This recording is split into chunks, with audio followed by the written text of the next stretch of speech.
वालेकुम YouTube family, क्या हाल चाल है। आज आपको सुबह सुबह ही आसमान दिखाने लग गई हूँ।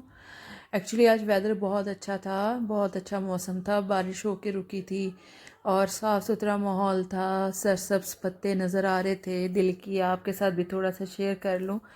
और एकदम गर्मियाँ आ गई थी। गर्मियों के फ़ौरन बाद मौसम बदल गया और फिर ऐसे मौसम में दिल करता है नाश्ता कुछ हैवी सा किया जाए। बाहर गए, जाके हलवा पूड़ी का नाश्ता किया। यहाँ पे हमारे घर के पास ही एक स्वीट्स शॉप है, उसका बहुत मज़े का हलवा और पूड़ी होती है। फ्रेश फ्रेश पूड़ी थी। फिर घर वापस आए।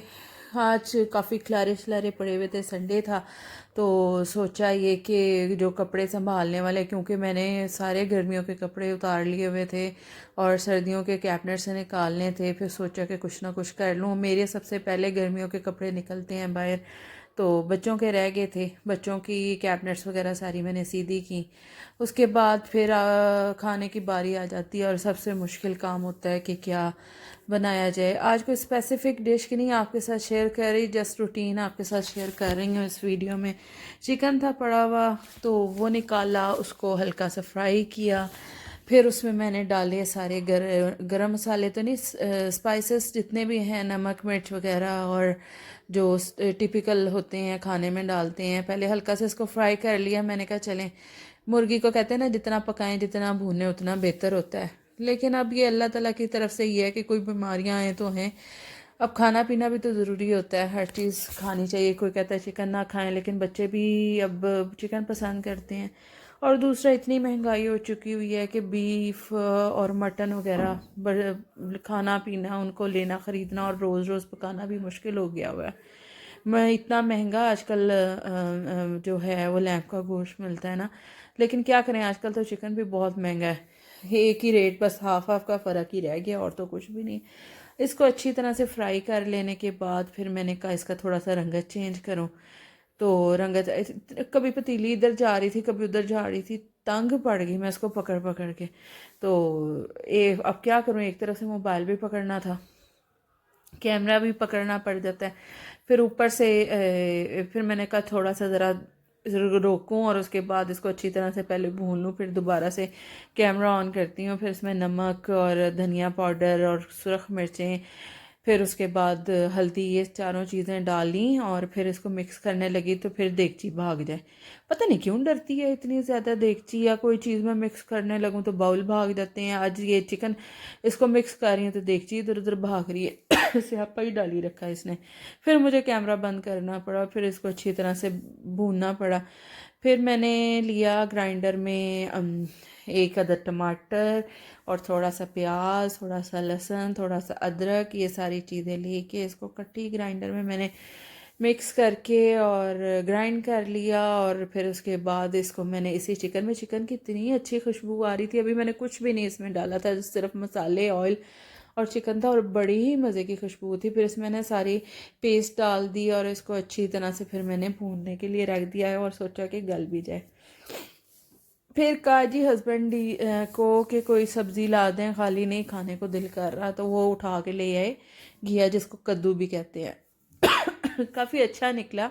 अच्छा, इसको बनाते वक्त हमेशा इसको ऊपर वाला जो टॉप है ना, उसको काट के तो आप मुंह से टेस्ट कर लिया करें कि कड़वा ना हो। ये ना हो कि एक के कड़वे की वजह से, वो कहते हैं ना कि गंदी मछली सारे तालाब को गंदा कर देती, वो वाला हिसाब है कि एक घिया अगर आप कद्दू को काट लें और वो कड़वा निकल आए तो उसकी वजह से पूरे का पूरा सालन ख़राब हो जाता है। इसलिए जब ऊपर से इसको छीलने लगे तो इसको ऊपर वाला हिस्सा जो है उसको उतार के उसको अपने दांतों से थोड़ा सा टेस्ट कर लिया करें। खाने की ज़रूरत नहीं है कि ये भी नहीं कि आप ये चीज़ भी खा जाएं। उसके बाद इसको अच्छी तरह से छील लें। छील लेने के बाद उसको मैं इतना बारीक बारीक काट लेती हूँ तो ये ना अच्छी तरह से गल जाता है। आपको वेट लगाने की ज़रूरत नहीं पड़ती। एक टाइम ऐसा आया था कि कद्दू गलता ही नहीं होता था और हमें इसे गलाने के लिए बाकायदा वेट लगाना पड़ता था, लेकिन आज शुक्र अच्छा था, इसको मैंने अच्छी तरह इस मसाले में डाल दिया और इसका अपना पानी ही निकल आया। वो हल्की ही आग पे मैंने इसको रख दिया और इसको कवर कर दिया।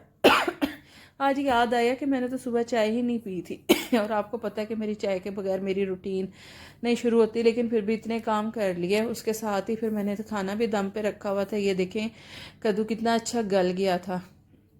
इसको मैंने मिक्स किया अच्छी तरह से, उसके ऊपर थोड़ा सा गरम मसाला डाला, फिर हल्की आग पे इसको रख दिया, और ताकि इसका ऑयल जो है वो सालन से सेपरेट हो जाए कवर करके। तो इसको लाइट सी आंच पर इसको रख दें तो ये कवर होता रहे।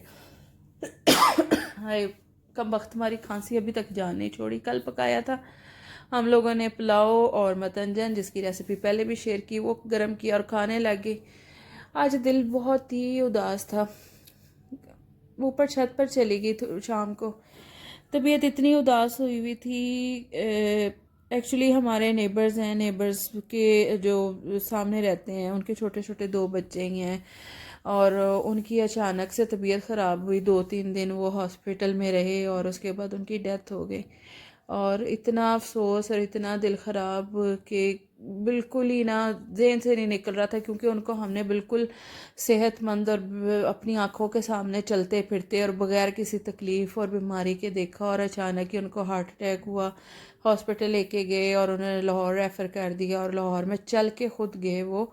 और चल जाने के बाद वहाँ पे जब हार्ट का जो उन्होंने प्रोसीजर करने के लिए कहा, तो उसी में उनकी तबीयत ख़राब हुई और वो वेंटिलेटर पे चले गए, और 1-2 घंटे बाद उनकी डेथ हो गई।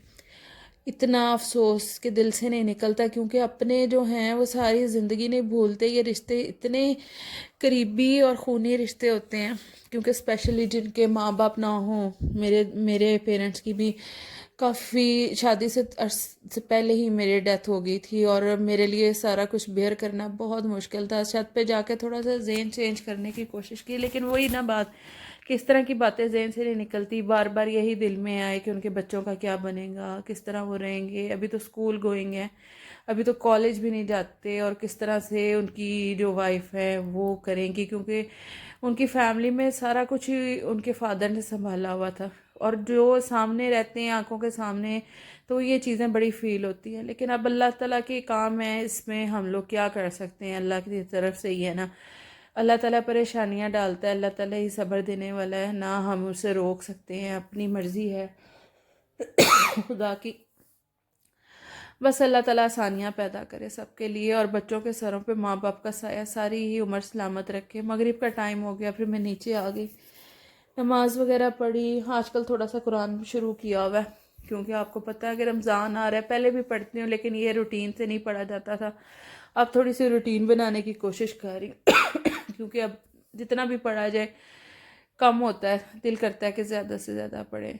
फिर सोचा कि कल के लिए थोड़ा सा काम कर लूँ। दिल तो नहीं था, लेकिन जल्दी जल्दी मैंने सारा कुछ ही, दाल भी, चिकन भी, मसाले भी ग्राइंड करके सारा कुछ वेट लगा दिया कि चलें कुछ ना कुछ तो कल के लिए पकाओ, क्योंकि आपको पता है कि सुबह मैं घर नहीं होती और मेरे लिए खाना जो होता है आके पकाना मुश्किल हो जाता है। तो फिर यही किया कि इस तरह कर लूँ, कुछ ना कुछ तो होगा ना, फिर नेक्स्ट डे खाने के लिए तकलीफ़ तो नहीं होगी। बस अल्लाह ताला सबको अपने इज़्ज़ो मान में रखे।